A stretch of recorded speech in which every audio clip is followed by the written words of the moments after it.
अथ तन्त्रोक्तं देवी सूक्तं। नमो देव्यै महादेव्यै शिवाय सततं नमः।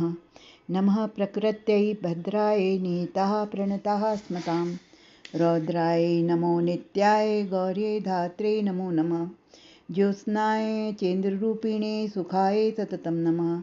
कल्याण्यै प्रणतां वृद्धयै सिद्धये कुर्मो नमो नमः। नैरत्ये बुभ्रतां लक्ष्म्यै शर्वाण्यै ते नमो नमः। दुर्गायै दुर्गपारायै सारायै सर्वकार्यणे ख्यात्यायै तथैव कृष्णायै धूम्रायै सततं नमः। अतिसौम्यातिरौद्रायै नतस्तस्यै नमो नमः। नमो जगत्प्रतिष्ठायै देव्यै कृत्यै नमो नमः। या देवी सर्वभूतेषु विष्णुमायेति शब्दिता नमस्तस्यै नमस्तस्यै नमस्तस्यै नमो नमः। या देवी सर्वभूतेषु चेतनेत्यभिधीयते नमस्तस्यै नमस्तस्यै नमस्तस्यै नमो नमः। या देवी सर्वभूतेषु बुद्धिरूपेण संस्थिता नमस्तस्यै नमस्तस्यै नमस्तस्यै नमो नमः। या देवी सर्वभूतेषु निद्रारूपेण संस्थिता नमस्तस्यै नमस्तस्यै नमस्तस्यै नमो नमः। या देवी सर्वभूतेषु क्षुधारूपेण संस्थिता नमस्तस्यै नमस्तस्यै नमस्तस्यै नमो नमः। या देवी सर्वभूतेषु छायारूपेण संस्थिता नमस्तस्यै नमस्तस्यै नमस्तस्यै नमो नमः। या देवी सर्वभूतेषु शक्तिरूपेण संस्थिता नमस्तस्यै नमस्तस्यै नमस्तस्यै नमो नमः। या देवी सर्वभूतेषु तृष्णारूपेण संस्थिता नमस्तस्यै नमस्तस्यै नमस्तस्यै नमो नमः। या देवी सर्वभूतेषु क्षान्तिरूपेण संस्थिता नमस्तस्यै नमस्तस्यै नमस्तस्यै नमो नमः।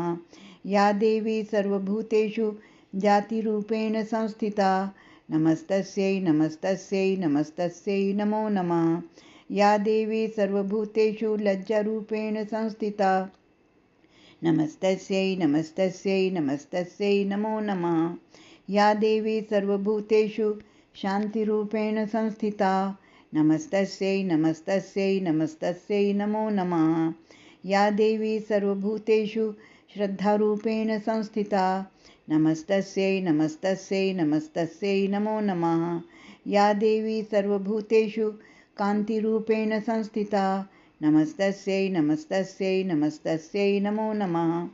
या देवी सर्वभूतेषु लक्ष्मीरूपेण संस्थिता नमस्तस्यै नमस्तस्यै नमस्तस्यै नमो नमः।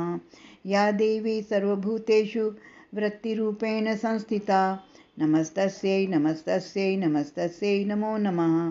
या देवी सर्वभूतेषु स्मृतिरूपेण संस्थिता नमस्तस्यै नमस्तस्यै नमस्तस्यै नमो नमः। या देवी सर्वभूतेषु दयारूपेण संस्थिता नमस्तस्यै नमस्तस्यै नमस्तस्यै नमो नमः। या देवी सर्वभूतेषु तुष्टिरूपेण संस्थिता नमस्तस्यै नमस्तस्यै नमस्तस्यै नमो नमः। या देवी सर्वभूतेषु मातृरूपेण संस्थिता नमस्तस्यै नमस्तस्यै नमस्तस्यै नमो नमः। या देवी सर्वभूतेषु भ्रान्तिरूपेण संस्थिता नमस्तस्यै नमस्तस्यै नमस्तस्यै नमो नमः। इन्द्रियाणामधिष्ठात्री भूतानां चाखिलेषु या भूतेषु सततं तस्यै व्याप्तिदेव्यै नमो नमः। चितिरूपेण या क्रतस्नमेतद्व्याप्य स्थिता जगत् नमस्तस्यै नमस्तस्यै नमस्तस्यै नमो नमः।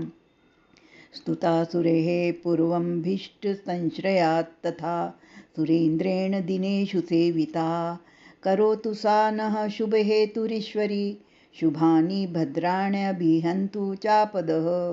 या साम्प्रतं चोद्भक्तदैत्यतापितैरस्माभिरीशा च सुरैर्न मस्यते या च स्मृता तत्क्षणमेव हन्ति नः सर्वापदो भक्तिविनम्रमूर्तिभिः। ॐ श्रीतन्त्रोक्तदेवी सूक्तम्। ॐ तत्सत्।